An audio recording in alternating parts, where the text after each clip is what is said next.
Hey everyone, the good captain here. Welcome to a recap of round 12 and then round 13 for the Austro-Hungarians and Germans in this game of Axis and Allies 1914. And this is I think I'm gonna win this game. I think, at the very least, I feel for the first time somewhat optimistic. So let's review what happened and then go into Austria-Hungary's turn. You might be wondering what happened to Ottoman's turn. Well, not much, so that's why I didn't make a video. So we'll go through where we left the board in the last video. So the French purchased 12 infantry and saved 1. Then they took the various pieces of their army and consolidated. Sorry, let's go back up here. And then consolidated in Picardy. Okay. So then we see a relocation of assets French assets from Smyrna to, I think it was Marseille. Let's observe. Right. So from Smyrna, he went from 3-1 to, wait, what? Oh, he evacuated Tuscany. Okay. So what did he take out of Tuscany? He had 2 inf, 7 artillery, and an armor. Right, and then he 2 inf, 2 artillery. How did he do that? Oh, that's right. I think he ends up putting an infantry back because he screwed that move up, and I called him on it. Sorry about all this. Okay, so yeah, then he places, and that's it. So then, right, so he relocates 5 pieces out of Tuscany and into Marseille. But anyway, okay. The British, they purchased 9 infantry and 2 armor. There's kind of a theme here. It's a surrender of air power. It looks like a surrender of air power. Because on the West Front, I totally understand. But over here, this is a little odd. I mean, he made a mild investment in air. So, I don't know. We'll see. When I say something is odd, by the way, I'm not saying I'm the master of this game. I'm becoming less and less surprised the more and more games I stack, but you know, I'm still every now and then seeing something new or considering something new. So I'm not trying to be critical. I guess the limits of the English language make it sound like I am, I think. But okay, so he brings up all his assets. This is all fairly benign. He pulls back in France, stacks Picardy, leaves a blocker in Belgium. Okay, all pretty standard stuff. And over here he just pushes west, west, west. Okay. This all makes good sense. Okay, then he what does he do here? I don't know what that was. But anyway, he didn't fight in France, right? Okay, he didn't fight in France. I don't know. So it was an accidental edit, I'm sure. Places 4 infantry in London, and the rest go in India. British collect 39 and end with 39. The Ottomans, it's all pretty boring actually. I just bought 3 infantry and stood down. One thing I did from the beginning of this turn to the end, if you'll notice Bulgaria, why am I putting an Ottoman infantry in there? Well, I will tell you. I have learned a lot about maneuvering on this map, playing this version of Axis and Allies. It's really weird. And once a zone is contested, it has no original owner. So if I wanted to evacuate the capital of Constantinople, Bulgaria cannot be contested unless there's at least 1 infantry unit of the power that you're moving. If there's already an infantry unit of their side in that territory, then you're good. So this is here just in case the Americans with their vast transport fleet, decide to make a contested zone out of Bulgaria, and then ram in the British and make it so I have no option of escape. So I pull back one single Ottoman, and he'll be the last man to die. Should this be attempted? I hope that made sense. But this is to maintain maneuverability on the map with the Ottomans. If I decide to pull out, not saying I'm planning, but if I decide to pull out, I can. A lot of Axis and Allies is creating situations where you can do something without ever committing to them, just creating many options you could pull the trigger on in the future. At the very least, that's my style of play. So I create that option for a retreat in the future, even if he rams in a fleet that tries to take Bulgaria. Of course, it's conditional on the fact that it remains contested. If he wipes everybody out and I'm stuck anyway, but at least it's there. Okay, for the Italians, he purchases 4 infantry, reinforces Tuscany, and stands down. Now, I guess that makes sense, right? I was kind of expecting Venice might be attacked, but, you're kind of tomato at this point. So he collects 13. We're finally getting the Italians down to where they deserve to be this late in the game. Same with France, too. France collected 34. God, there's still... It's okay, it's going to wash out here in a couple turns. We're going to gain some tempo and initiative here. So the Americans finally purchase all land units, artillery and 7 infantry. And they just do kind of basics American stuff, I think. Yeah, they just, all this crazy shuck. This highly mobile force.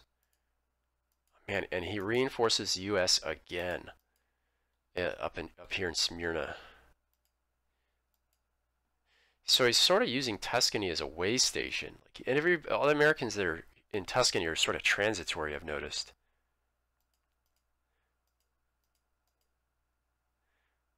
Okay. Americans collect 25 IPCs. I was going to say, that's shockingly not very shocking, and then I forget, he didn't capture Spain. This is a very stock move to capture Spain, and I'll just remind anyone who's watched this video and this series this far, when I started this, when he and I started this game, it was his second game playing online, and though he claims this particular opponent claims to be well versed in 1914, and it has shown in our games, but it was like his second game and my 4th or 5th game, and I now have like 22 games completed. So my learning curve has been exponentially accelerated, where he's still probably not as advanced, I want to say, and I'm sure that's starting to tell. And I think after my Austria-Hungary and Germany turn, you'll see where I'm becoming optimistic. Okay, my God, with that as a recap, let's get into the turn. Purchases, no armor. We're going to buy 1 fighter and the rest infantry. We need bodies. I'm only buying the fighter because I basically have to. We'll get into that in a moment. So I'm going to start in the west first. So he's pinned up in Picardy. He's adjacent to his capital. We really want to be adjacent to his capital with his main army in the capital.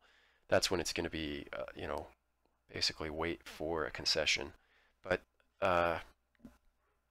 we still have to maneuver some more to get to that point. But I like that he's adjacent to his capital. So I could spike.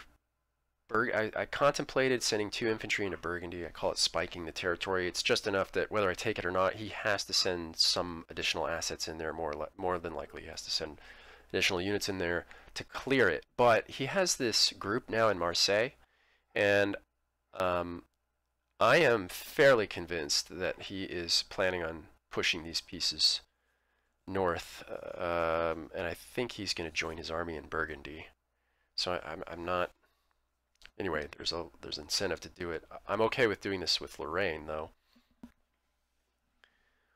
But I've decided to do that with Germany. So we're going to ignore the spike on Burgundy and just spike it on Germany's turn. So yeah, what I've decided to do is hit Piedmont with everything. with everything. I like Piedmont because not only does it put direct pressure on Tuscany towards Rome, but we can take Marseille, which is like a baby Rome. It's like a little Rome. And the reason I say that is because it's not a capital. We're not going to plunder anything or move the TUV a whole lot, or the economy a whole lot. But this mine here will flip, and this will be an extraordinarily painful thing to endure as the Americans, with all their transports that and their investment in high mobility, will be. This is a brutal flip. So I want to be able to project that option for the next turn. I also like to project the option I can, push Tuscany if I want to. So, and I can move adjacent to the Paris, right? So I like Piedmont. We're gonna stay there. We'll move the supply train. Fairly simple stuff. I'm gonna move 1 infantry into Venice.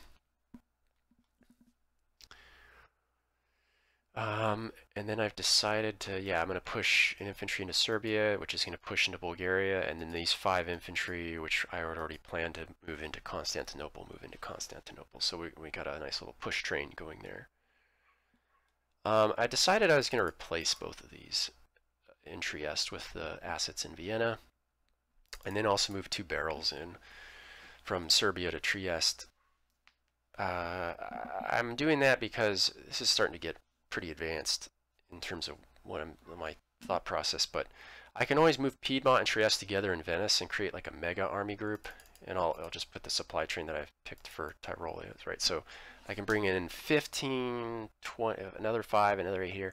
I can put like a mega army group in Venice, and that will be a clear indicator that I'm hammering for Rome. So I leave that open as an option as well.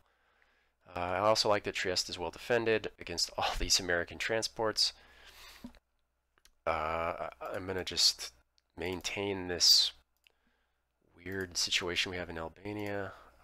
I hate Albania. It's like an ulcer. It's ulcerous, but I'm okay with it. If he's okay with it, I'll just keep doing this little no attack, you don't attack. But I have to keep a steady. That's another reason that I like a good army in Trieste. 8-4 with an armor is not something to be trifled with so much air support local too. So if he does decide to land some sizable army in Albania, it's got to be a pretty big one. Okay, what's left? Yes, I need to move 1 more fighter into Constantinople. He has 3 British fighters over in the east. 4 defending fighters is God, what is it? I think it's an 80% chance of win when 3 attack 4, but let me double check. When 3 attacking fighters attack 4 defending fighters, is it 80? Okay, yeah, it's 79% chance defender wins. So 3% draw and 18% the attacker wins. Now that's not good enough for me. I want 1 more fighter. I want to have 5 to his 3. That pushes me into the 94% chance win with 1% chance draw. I'm comfortable with that. And the only reason it's even a debate to me is because I have 12 artillery. If those 12 artillery were 12 infantry, I'd be looking at his assets. He's got 6 artillery, so air support's not that huge if both sides don't have a lot of artillery, or if one side has more than the other. In this case, I got a lot. He doesn't have very much. So I'm kind of incentivized to boost these 12 3s to 12 4s, and I'm incentivized enough to put 2 fighters over his. So I've got 5 to 3. That's for air superiority if we battle for air supremacy. Then I'm going to push this fighter to Serbia. And the reason I keep stockpiling fighters in Serbia, this is another choke point I've seen common throughout other games, is that Serbia ends up being like this rallying point for your aircraft, because from Serbia you can hit Sevastopol and Constantinople and Venice. So you've got this 3, it's a territory where you can reach all 3, and you're usually safe in Serbia, or you're safer, or you'll see an attack coming a turn. If somebody, big ass army lands in Albania, you've got time to react. So 3 fighters, the most British air he could put into Sevastopol is 3 fighters. So if he decides to go for the Russian capital, he can bring 8 infantry, 2 artillery, 2 tanks, and 3 fighters, plus that Russian infantry defending. And I've already done all the math on this. So we're going to displace these 2 assets here. We're going to thin Ukraine down to just 1 infantry. I think it was, we're going to move 2 artillery and 3 infantry.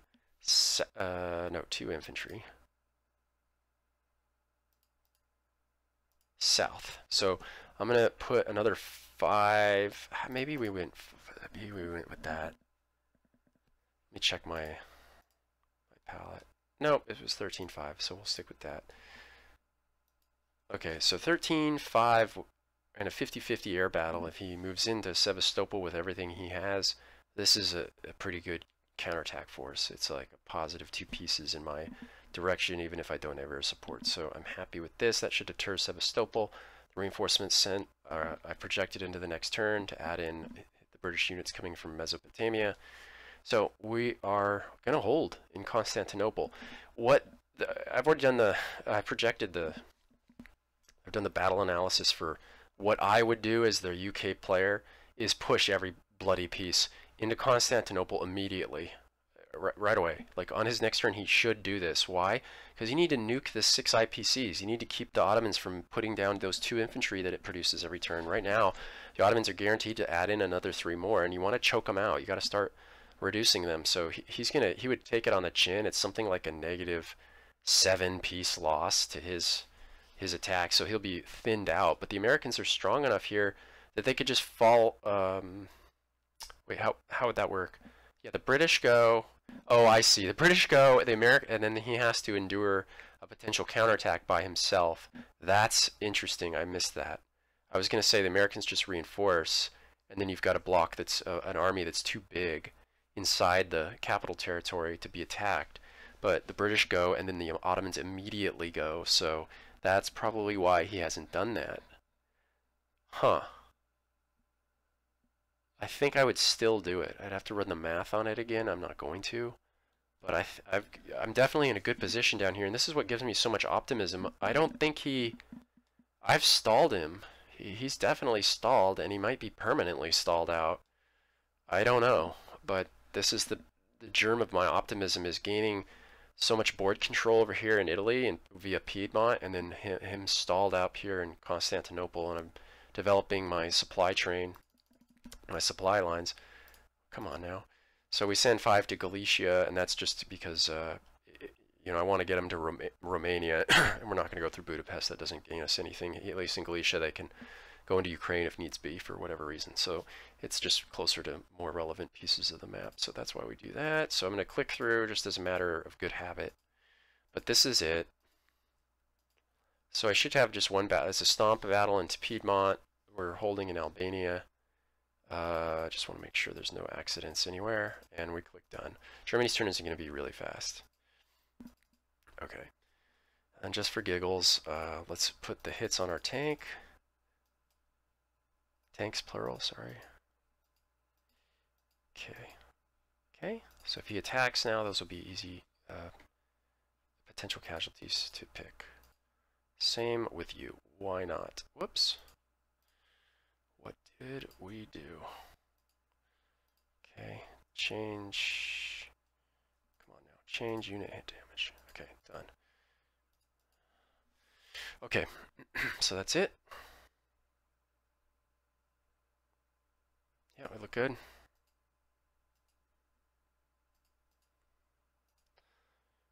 So yeah, I mean, I don't have a clear goal. I just created as many options as I could. I may hammer on to Rome. I may hammer on to Paris. I may stay where I am and just manipulate Marseille. I might move to Marseille. I don't know. You know, just play the board, play the situation turn by turn, really, and just try to warm up as many options as I can. So let's copy this, but move into Germany's turn. So click through this.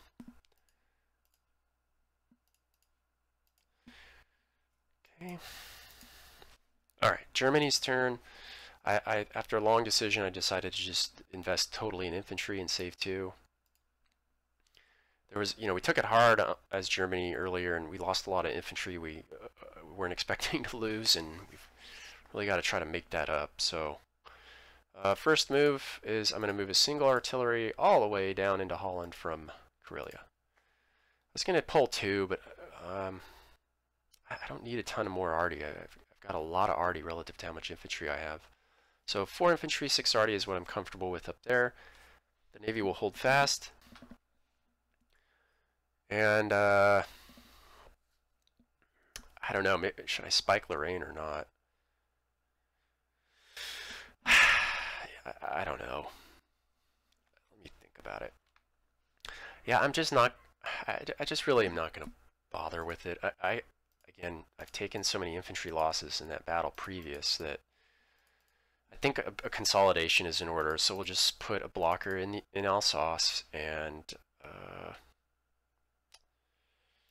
just push the supply train up. Let's push you here, and then I'll go here. This comes here. Oh, you know what I can do with that transport? This was an inefficient move. Let's undo that. Oh, come off it. Really? Come on, come on, come on, come on. So watch this. We come down here, we pick up an infantry off Berlin, and this is what his job is going to be for the rest of the game. This is something I realized on this turn. He should just shuck between Berlin and Holland and just basically warp 2 pieces a turn forward. So I was going to buy 2 tanks this turn to have them warped forward into Holland, but again, we're just we hemorrhaged so many infantry, or more infantry than we should have. I need to climb up in the infantry category. I'll build those paratanks next turn. But 1 more sea lift of just infantry, and then the next turn we'll bring armor, because that's when I think the siege will probably start, and that's when we'll need the tanks. Right now, not so much. We need infantry. Good, healthy screen of infantry. Okay. So that's it. We done out. This is a stomp. So let's just mop this up. I'll go ahead and do the thing with the tanks. 1, 2, 3, 4, 5. 1, 2, 3, 4, 5. Okay, and then we will pass Czech Africa. It's always a good habit too.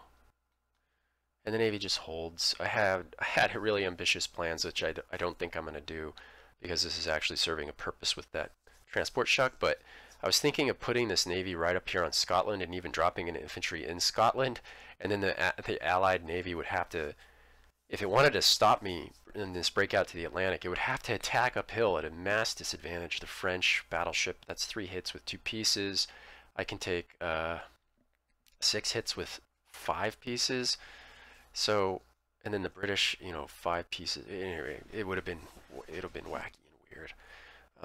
But I think for now I'm good with this. I think the land units might eventually cut off the British ability to reinforce, or at least make it super difficult for them. So that's what I'm thinking. That's how I think, how I'm thinking. And yeah.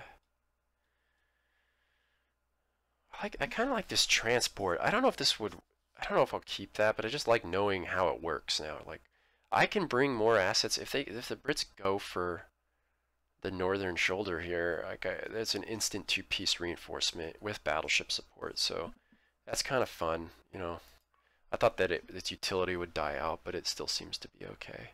Of course, none of this would be possible without the CP Navy, which I play completely differently now, but at the beginning of the game. So that's it.